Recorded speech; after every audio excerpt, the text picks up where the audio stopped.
ใจกันเลยอยากได้สองเพื่อนว่าเฮ้ยเฮ้ยเฮ้ยเฮ้ยเฮ้ยเฮ้ยจ้าเฮ้ยเฮ้ยเฮ้ย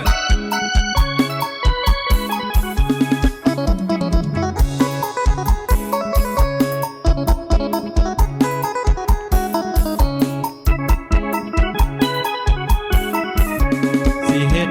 จังได้ในเมื่อมันเป็นไปแล้วอายมีเมียแล้ว